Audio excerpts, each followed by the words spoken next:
안녕하세요. 최지은입니다. 내 인생의 용기가 되어준 한마디 정호승 산문집. 오늘은 모든 화살이 관역에 다 명중되는 것은 아니다 살펴보겠습니다. 대학 입시에 실패한 뒤 집을 나가 며칠 만에 돌아온 손자를 보고 할아버지가 기다렸다는 듯이 말했습니다. 나를 따라오너라. 할아버지는 활과 화살을 들고 평소 자주 찾던 동네 활터로 손자를 데리고 갔습니다. 할아버지가 화살 쏠 준비를 하는 동안 손자는 사대 바닥에 앉아 심드렁한 표정을 짓고 있었습니다. 할아버지는 활시 위에 화살을 꽂고 멀리 관역을 향해 쏘았습니다. 그리고 손자에게 말했지요. 일어나 화살을 찾아오너라. 손자는 할아버지 말씀을 따르기 싫었지만 140여 미터나 멀리 있는 관역을 향해 힘껏 뛰었습니다. 화살은 관역에 꽂혀 있지 않았습니다. 이리저리 한참 동안 관역 주위를 살펴보았으나 화살은 어디에도 보이지 않았습니다. 그때 할아버지가 다가와 손자의 손을 잡으며 다정히 말했습니다. 봐라, 관역을 향해 시위를 당긴다고 해서 모든 화살이 관역에다 명중되는 것은 아니다. 때론 내가 쏜 화살이 빗나갈 때가 있는 법이다. 그러니 너무 실망 말고 다시 힘을 내어라. 네. 손자는 멀리 허공을 바라보다가 할아버지 말씀에 가만히 고개를 숙였습니다. 시위를 떠난 화살이 관역에 다 명중되는 것은 아닙니다. 만일 양궁 경기에서 선수들이 쏜 화살이 모두 관역의 중앙에 명중된다면 굳이 경기를 치를 필요가 없습니다. 원형의 관역 정중앙인 10점대를 쏘고 싶지만 때로는 빗나가 8점이나 7점대를 쏘기 때문에 양궁 경기는 그 존재성을 지닙니다. 3번의 올림픽에서 4개의 금메달을 딴 양궁의 신궁 신순영 선수는 시위를 떠난 화살에는 미련을 두지 않는다. 앞으로 쏠 화살에만 신경 쓰지 이미 관역에 꽂혀 있는 화살에는 마음을 쓰지 않는다고 했습니다. 이는 이미 결정하고 행동한 일에 대해서는 결과에 연연하지 않아야 한다는 말입니다. 김순영 선수의 말대로 내가 쏜 노력의 화살이 날아간 방향에 대해서는 또 그 결과에 대해서는 너무 마음 쓰지 말아야 합니다. 설령 내가 쏜 화살이 허공을 향해 날아가 끝내 보이지 않는다 하더라도 굳이 찾아 나서거나 슬퍼할 필요가 없습니다. 허공으로 날아간 화살은 허공으로 날아간 화살일 뿐입니다. 중요한 것은 화살을 쏜 결과가 실패라 하더라도 그 실패에 대해 어떤 태도를 지니느냐 하는 것입니다. 지금의 실패가 내 인생 전체의 실패는 아닙니다. 지금의 실패는 지금의 실패일 뿐입니다. 실패를 통해 미래를 바라볼 줄 아는 태도가 중요할 뿐입니다. 양궁 선수가 잘못 쏜 화살에 미련을 둔 상태에서 나머지 화살을 쏜다면 아마 명중하기 어려울 것입니다.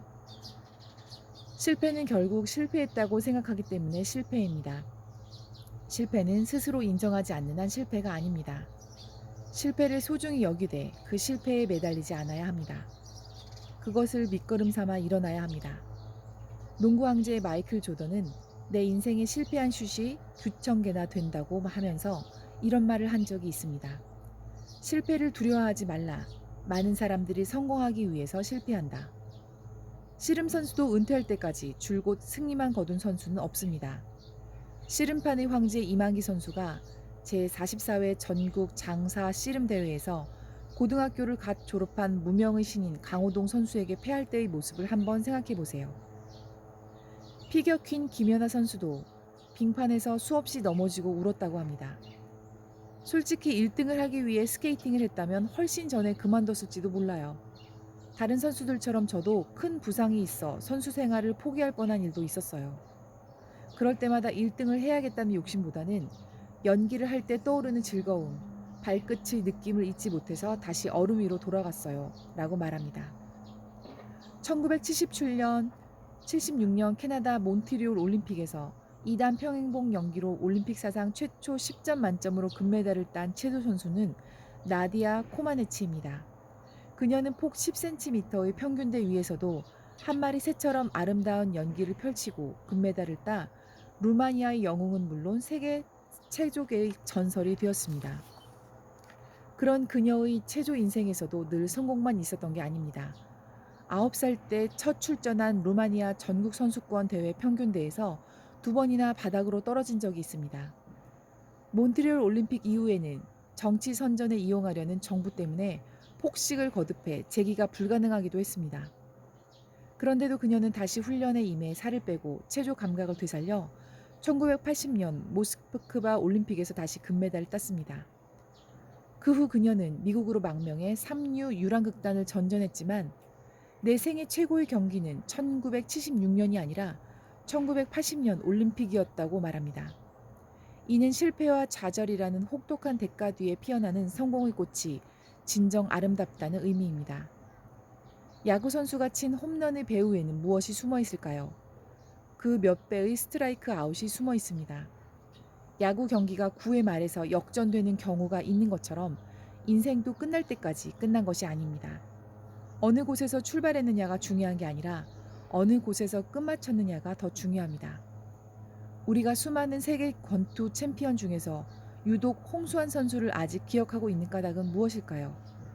그것은 그의 사전 5기의 신화, 즉 4번이나 녹다운 당한 끝에 다시 일어나 상대를 패배시켰기 때문입니다. 즉 그의 성공이 철저한 실패를 통해 이루어졌기 때문입니다. 만일 홍수환 선수가 1977년 슈퍼 벤턴급 권투 경기에서 그런 실패를 겪지 않고 처음부터 이겼다면 그를 잊고 말았을 것입니다. 누구나 쓰러지는 일은 있을 수 있습니다. 하지만 중요한 것은 그 이후에 어떻게 일어났느냐 하는 것입니다. 홍수환 선수는 쓰러졌지만 다시 일어난 것입니다. 일어났기 때문에 승리할 수 있었던 것입니다.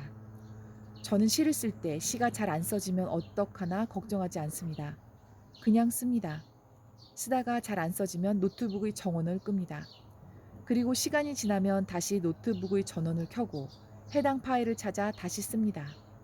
그냥 그것을 수없이 되풀이할 뿐입니다. 시가 잘 안 써질 것이라는 실패를 미리 걱정하지 않습니다. 실패해도 다시 또 시작하면 됩니다. 시작하기도 전에 실패를 걱정하면 이미 실패한 것입니다. 시위를 떠났다고 해서 모든 화살이 다 명중되는 것은 아닙니다.